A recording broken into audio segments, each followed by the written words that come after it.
มีนาคมครับสวัสดีนะครับวันนี้นะครับจะมาพูดในหัวข้อของความสำเร็จนะครับความสำเร็จเนี่ยนะครับมันอยู่ในหลากหลายหลากหลายรูปแบบด้วยกันนะครับบางคนอาจจะมองความสำเร็จเนี่ยในเรื่องของการเรียนนะครับบางคนอาจจะมองหาความสำเร็จในเรื่องของการทำงานบางคนอาจจะมองหาความสำเร็จในเรื่องของความรักอยู่นะครับวันนี้อยากจะมาแชร์ในหลายๆมุมนะครับว่าความสำเร็จในแต่ละรูปแบบเนี่ยในมุมมองของโบเนี่ยเป็นยังไงนะครับสำหรับตัวผมเองนะครับความสำเร็จเนี่ยมันไม่ได้มีคำว่าความสำเร็จแบบจ๋าๆในหัวโบสเพราะว่าโบรู้สึกว่าความสำเร็จเนี่ยมันขึ้นอยู่กับว่าความพอใจณจุดๆนั้นของเราเนี่ยมันเป็นยังไงคือบางทีเนี่ยเรามีความพอใจณแบบเนี้ยณจุดๆนี้แล้วอะไรอย่างเงี้ยบางทีเรามองว่าเราสำเร็จแล้วแต่ว่าในขณะที่อีกหลายๆคนก็อาจจะมองว่ามันไม่ได้ประสบความสำเร็จก็ได้อะไรอย่างเงี้ยนะครับก็เลยคิดว่าความสำเร็จเนี่ยมันขึ้นอยู่กับความพอใจของแต่ละคนเลยแต่คราวนี้สิ่งหนึ่งที่อยากจะแชร์ก็คือก่อนที่จะสำเร็จดีกว่าครับหรือก่อนที่จะแบบเราจะพอใจในสิ่งที่เรามีดีกว่าว่ามันต้องผ่านอะไรบ้างอยากจะแชร์สัก 2-3 เรื่องนะครับเรื่องแรกนะครับก็คือเรื่องของการเรียนนะครับเพิ่นว่าโบเนี่ยได้อยู่ในแวดวงที่ได้เจอกับเด็กๆที่ต้องได้เจอกับว่าคนที่กำลังจะไขว่คว้าหาความสำเร็จในเรื่องของการศึกษาอยู่นะครับก็เลยอยากจะมาแชร์ในเรื่องของแบบว่าเฮ้ยถ้าเราจะสำเร็จได้เราต้องมีองค์ประกอบอะไรบ้างนะครับสิ่งหนึ่งเลยที่อยากจะแชร์ก็คือเรื่องของความอดทน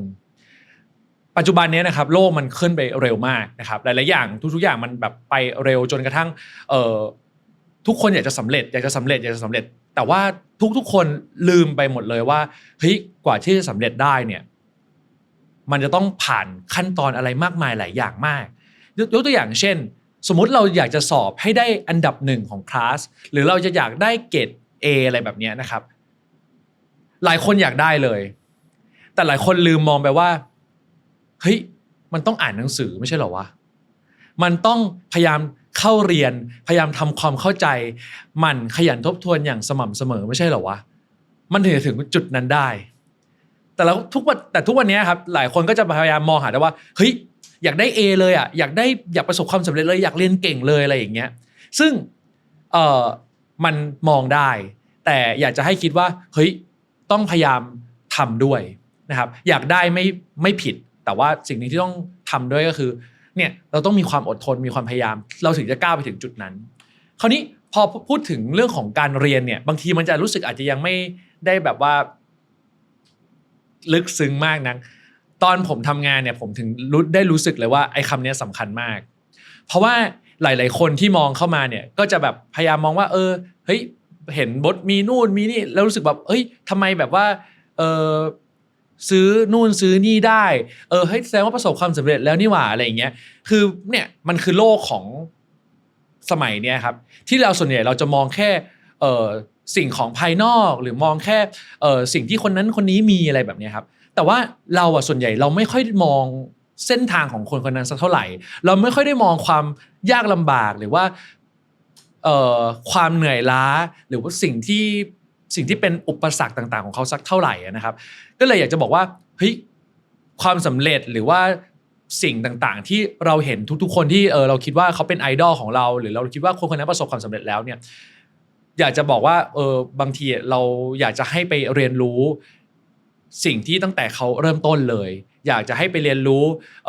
เส้นทางของเขามากกว่าการเรียนรู้ว่าเขามีอะไรบ้างเขาทุกวันนี้เขามีบ้านหลังใหญ่แค่ไหนเขามีรถกี่คันอันเนี้ยเป็นสิ่งที่รู้สึกว่ามันไม่จำเป็นเท่ากับสิ่งที่ว่าเฮ้ยทำไมเขาถึงมี mindset แบบนี้ทำไมเขาถึงได้ประสบความสำเร็จถึงทุกวันนี้อะไรแบบนี้ครับสุดท้ายนะครับก็อยากจะบอกทุกๆคนนะครับว่ามันมีคำสอนหนึ่งซึ่งโบ๊ทได้ฟังมาจากรุ่นพี่แล้วมันดีมากเขาบอกว่าเวลาเราจะขึ้นจากชั้น1ไปชั้น2เนี่ยของบ้านเนี่ยนะครับเราอยากจะขึ้นไปนอนบนเตียงที่มันสบายๆถ้าเราเปรียบเทียบว่าตรงนั้นมันคือความสำเร็จเราลองไปดูที่บ้านเรานะครับบันไดเนี่ยมันยังทำเป็นขั้นๆเลยเพราะฉะนั้นเนี่ยความสำเร็จของเรา มันก็ต้องค่อยๆไปทีละสเต็ปเช่นกับบันไดที่บ้านเราเนี่ยนะครับ